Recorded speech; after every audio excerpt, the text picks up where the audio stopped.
So I know that many of you are looking for the update, and I apologize in the delay of getting this out to you. So there have been some new developments, as you can see here on the screen. The story was actually picked up by the local station in Minnesota. I believe this is Fox 9 News. And the reason this actually got out is, as you all may have known, I have been working tirelessly to try and get this story and issue out there, given what happened to my mother. And if I'm being honest, this has taken such a toll, and I've been emotionally gutted by this whole situation. But the Department of Labor and Industry, the Minnesota Department of Labor and Industry, did issue finding of facts and orders on what occurred. And I'm going to read that to you all. The order is lengthy. I'm going to break this up in two parts. So, just so you know, this again is the state of Minnesota Department of Labor and Industry. They've issued an order, an administrative order with penalty. Just a brief synopsis. My mother, a 78-year-old mother, was the victim of elder financial abuse by church, by members of her church, most notably a deacon, an evangelist, and a minister, and another member of the church. And just to also let you all know, the church itself, the perpetrators, the two main perpetrators, the deacon and the evangelist, and even the evangelist sister, uh, all share a familial connection. This is the state of Minnesota Department of Labor Industry in the matter of Charles Edward Carter and Pamela Denise Carter. Number one, findings of facts. Respondent is the respondent's business address. And response, finding fact number two, neither respondent, Charles Edward Carter, CEC, or respondent, Pamela Denise Carter, hold a residential building contractor, a residential remodeler, or residential roofer license in the state of Minnesota. Finding of fact number three, neither CEC nor PDC hold an electrical or plumbing contractor license or a master electrician, journey worker, electrician, master plumber, or journey worker plumber license. Finding of fact number four. On or about January 23rd, 2024, a Newport property owner, hereinafter referred as CJ being my mother's, issued a $79,876.97 payment directly into Evangelist Carter personal bank account at Blaze Credit Union, hereinafter referred as Blaze. The $79,876.97 payment was the equity from the refinancing of my mother's Newport home. Email communications between PDC, Evangelist Carter, and Blaze indicate that the evangelist was extremely involved in the refinancing of CJ, my mother's home, including communicating directly with Blaze personnel about the loan application and the appraisal value of CJ's home as it related to the amounts of funds available after the refinancing. Finding fact number five, PDC, Evangelist Carter, nor CEC, Deacon Carter, are members of my mother's family, nor or were they powers of attorney, guardian, or conservator, because I was those.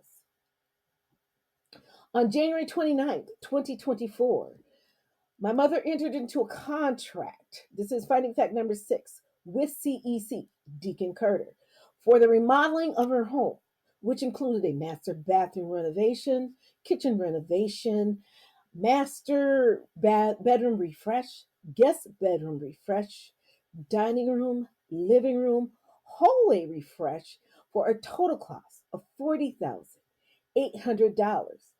The scope of work included multiple special skills and trades, including carpentry, interior finishing, and drywall, plaster, plumbing, and electrical. Number 7, CEC, Deacon Carter's contractual agreement with CJ, my mother, required a down payment of $17,500 and a second payment of $17,500 was due upon completion. Finding of fact number 8.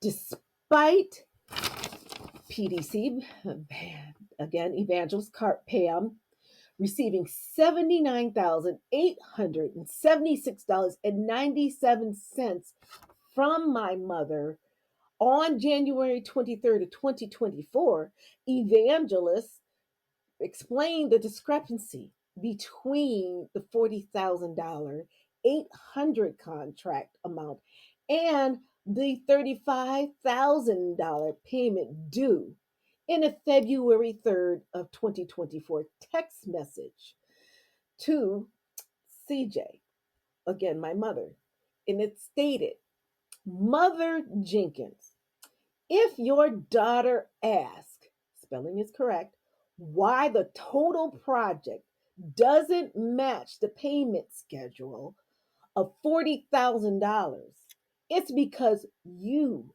won't have enough money to pay $40,800. So you're going to receive an additional $5,800 as a donation." And just so you all know, the daughter who was asking questions, me. Finding of fact number 9. On January 22nd of 2024, Evangelist Carter, it says PDC in the finding of fact, but for clarity, I'm going to say Evangelist and Deacon, so you know exactly who I'm talking about. Evangelist Pamela Denise Carter filed a claim with Trumbull Insurance Company, hereinafter referred as Trumbull, regarding hail damage to my mother's home. Finding of fact number 9. On January 22nd of 2024, Evangelist Pam Denise Carter filed a claim with Trumbull Insurance Company, hereinafter referred to as Trumbull. PDC, again, Evangelist Pam Carter, communicated with Trumbull and represented to them that my mother was her mother. Finding of fact number 10.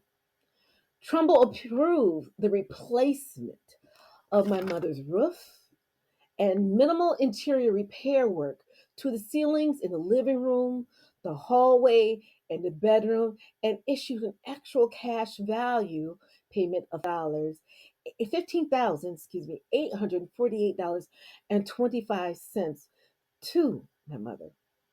An additional $5,670.93 would have been available to my mother had all of the work in Trumbull's claim report been completed in the required time frame. Finding of fact number 11. On February 14th, 2024, my mother issued, $1,021.89 cashier's check to CEC, Deacon Carter, which noted the payment was the insurance money for the ceiling repairs. 12. On February 27, 2024, my mother issued a cashier's check to Deacon Carter in the amount of $15,848.25. The February 27th cashier's check stated that the payment was the insurance money for the roof replacement. CJ's two payments to the deacon totaled $16,870.14. Finding of fact number 13.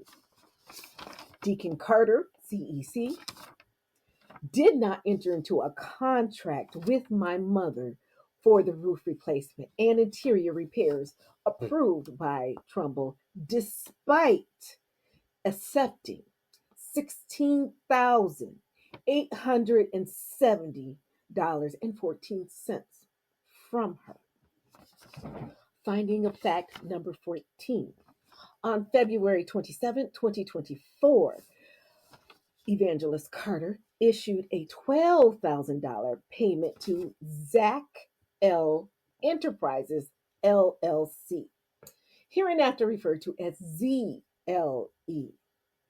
Now, PDC, which again is the evangelist, reported to the Minnesota Department of Labor and Industry that her $12,000 payment to ZLE was for the roof replacement. Number 15, ZLE, and again, it stands for Zachary Luckett Enterprises, does not hold a residential building contractor, residential remodeler, or residential roofer license in the state of Minnesota. Zachary Luckett is also Reverend Zachary Luckett at the church my mother attended. The Minnesota Secretary of State's business record reflect that Reverend Luckett is Zachary Luckett Enterprises manager. Finding of fact number 16. On February 29th, 2024, Luckett sent an email. Reverend Luckett sent an email to PDC, the evangelist, to directing her to forward an invoice and photos to Trumbull for my mother's insurance claim. And to my knowledge, I don't believe that ever happened. Number 17, finding of fact number 17. The invoice dated February 29th, 2024, listed a company of Macklemore Construction, Inc., hereinafter referred to as Macklemore, which identified the scope of work and costs. Now, for those also who do not know, Macklemore was also a member of my mother's church who owns a construction company from my knowledge. Now, the bullet point in finding fact number 17 states that all work included in my mother's claim with Trumbull amounted to $23,019.18. The second bullet point stated that it was to remove and install 15 sheets of sheetrock for a total of $3,225. And also bullet point number 3, electrical.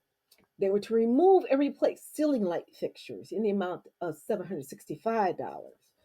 The invoice also stated that 30-yard dumpster in the amount of $650.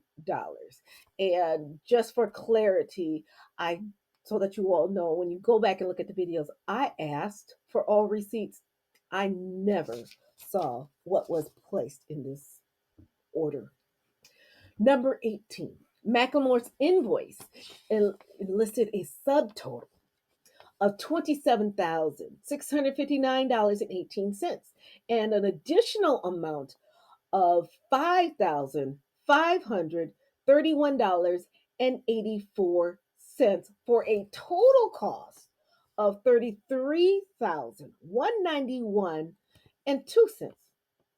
The invoice that they submitted does not identify the scope of work related to the additional $5,531.84 cost.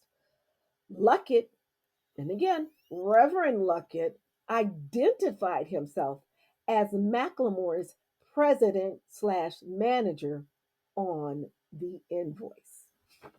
Finding of fact number 19.